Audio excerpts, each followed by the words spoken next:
on for you. OK, don't peck me. Look, Daniel, you want to give one a fish? Yeah. Oh, one of you. Oh. Noel Fielding, ladies and gentlemen. I'll tell you what. No. I'll give one to you, Noel. Yeah. I don't even... give him a fishy. I was actually raised by penguins. David, could you tell us this penguin, where is this sort of penguin found normally? This is a Magellanic penguin from South America, the far south of South America. I've only got one left, dudes. The ones we're making about is about that, twice the size of these. I pulled this one in half, so I have half each. Who wants the head? You are? This is... One's got an arm. Charlie here's got an arm. Hey, that's a smaller fish now. Yeah, you see? Oh, I don't know whether I can do that quite close enough. No, you, it's him. Here's his one. No, he got the one. David, I think I might need your expert touch getting them back into their box. Would you mind leading them off? Will you? So, before you go, ladies and gentlemen, will you join me in saying thank you and show your appreciation to the remarkable Daniel, you take one. Yeah, this way. This way. Go on, there you go. Let's go. We're going this way. Yeah, come with us. Yeah, this way. Here we go. Go back there. Go and speak to Seal. That's why they don't want to go back there. You know, there's a seal there. Well done. All right. Hey, I just realised that doesn't feel fair because I brought Noel out and you didn't get a chance to say hi. Noel Fielding, ladies and gentlemen. Wow. How great you look. That outfit shouldn't work on anyone but Kate Moss, and yet you're pulling it off. Although, please keep your knees together because we don't want to see what's going on there. It's kind of a fabric-braced crotch. As I was coming on, I walked past the penguins and I went, was that all right for you? And they went, we prefer Graham Norton. You're a very unique individual, Noel Fielding. Oh, thank you. You've always had this confidence to be yourself in this way, have you? Yeah, I guess so, yeah. Because I've always seen you dressed like this, but it's a kind of a bold...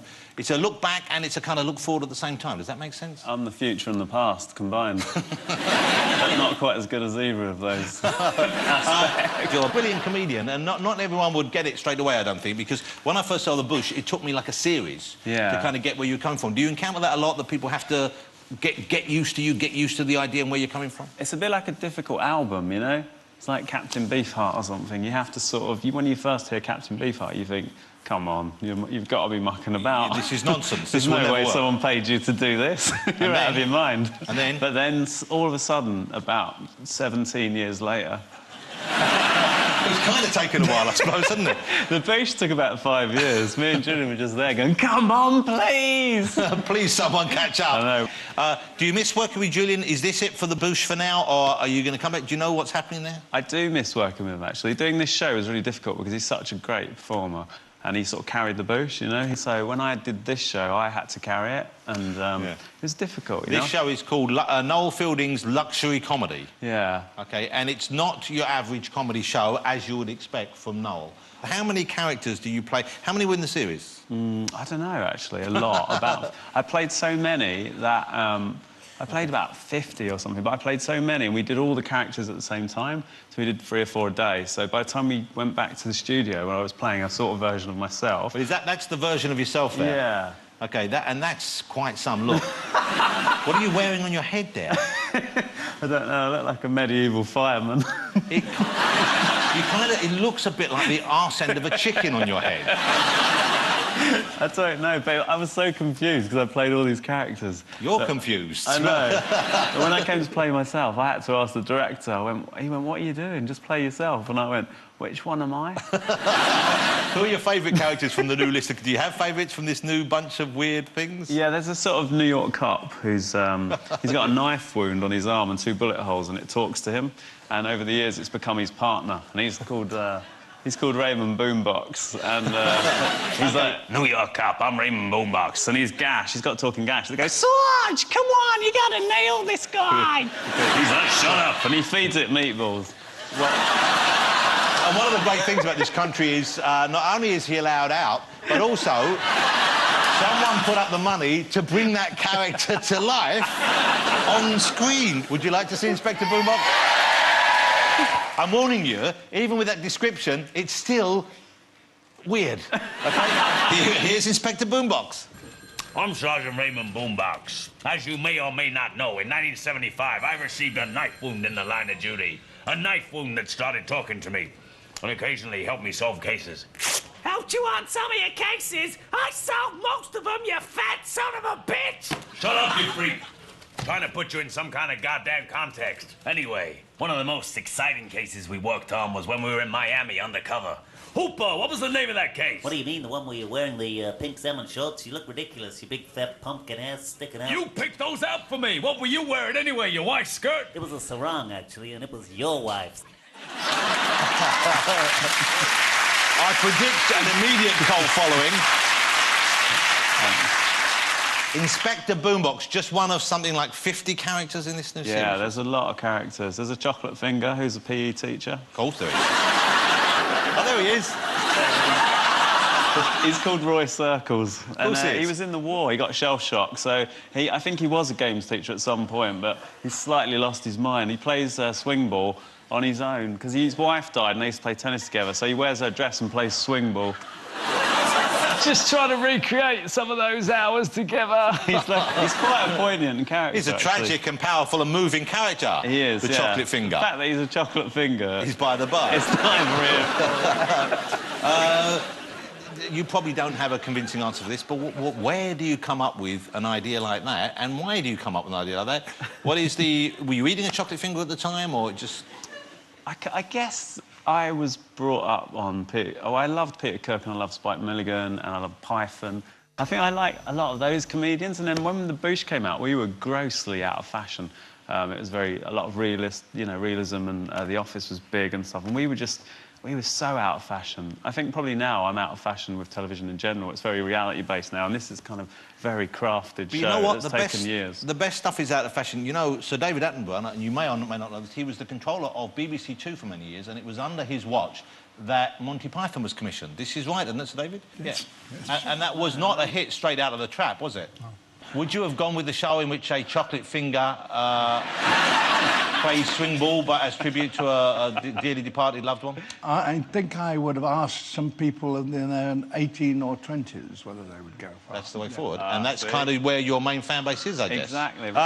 You can see that. It's on E4 starting next Thursday, and that's the kind of Channel 4 plus thing, isn't it, E4? Yeah. It's the wilder stuff they do. I'm looking forward to it, and I hope it's as big a hit for you eventually as The Bush proved to be. I hope it hits even quicker than that, because would you tour with them? Would you take these characters I'd out? love to, yeah, because it's hard to do a lot the of change. animation. It'd be fun to try and work out how to do that live. We're going to take a commercial break. Ladies and gentlemen, I will still be chatting to the fabulous Noel Fielding after this. We've got music from Seal. Don't go away.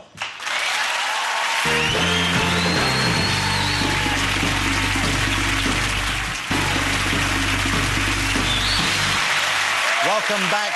The fabulous Noel Fielding is still with us, ladies and gentlemen.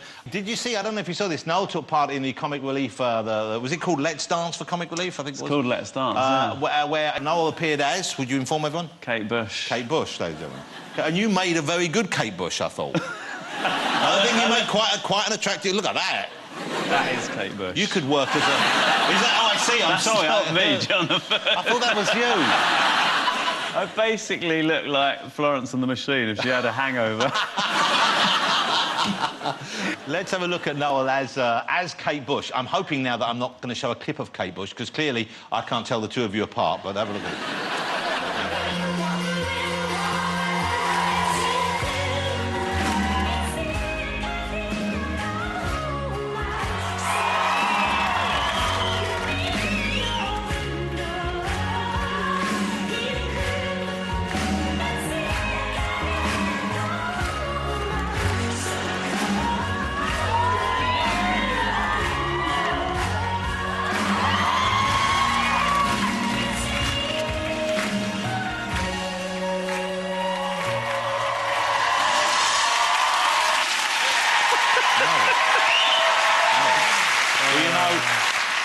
I've always wanted to have Kate Bush on this show or one of my shows, and now I kind of feel I have.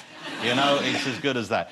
You're going to do more Buzzcocks. You're terrific on Never Mind the Buzzcocks, I think. Are they doing another series of that? I love it, because it's like a sort of party where you get to meet quite odd people that you wouldn't usually hang out with. Who's the oddest ones you've met on that, then? Well, it's kind of weird, because you sort of, one week you're hanging out with, like, Rizzle Kicks, next week Cilla Black, then Alice Cooper, which was pretty powerful. Well, you kind of look like you could have sprung from his loins. Yeah. We're not sure if that happened. we checked some dates, and... It could be. There was a possibility he was touring in the early 70s. I'd love him to play my uncle in a sort of cameo. It'd be amazing. How long will you keep doing this for? And I'm hoping a long while. I'm hoping that someone, it won't be me, but there'll be someone interviewing you when you're as old as Sir David Attenborough. Yeah. And you're still covering your face with latex rub and pretending to be a cork or something. Well... But is there a kind of cut-off point doing the kind of thing you do? I think it's getting younger, isn't it? I think when Spike Milligan was doing it, he was a lot older, you know, and it was sort of accepted. I think people are quite into youth nowadays, you know. There's a lot of fetuses coming up behind me. I think I'm getting too old. Maybe I'll direct or write or something, or write children's books, or just work in a cake shop in France. No, really. So you haven't really got plans just yet, then? You haven't really... I'd like to be when I was a kid, I wanted to be a zookeeper, actually. And me and Julian... Now, hold it, let me just ask. So, David, do you think this is zookeeper material? Straightforward, yes. And you want to watch out when you introduce him to an orangutan. What's funny is that me and Julian, the Bush, actually opened the spider monkey enclosure at London Zoo. Wow.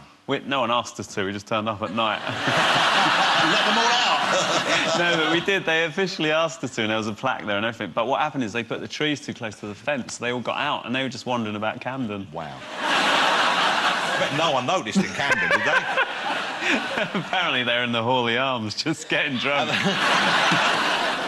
How lovely to have you on the show. Thank you. And continued success. I look forward to seeing everything you do. Mr. Noel Fielding, ladies and gentlemen. Are you going to stick around for the music? Yeah. Noel Fielding, ladies and gentlemen. The brilliant Noel Fielding.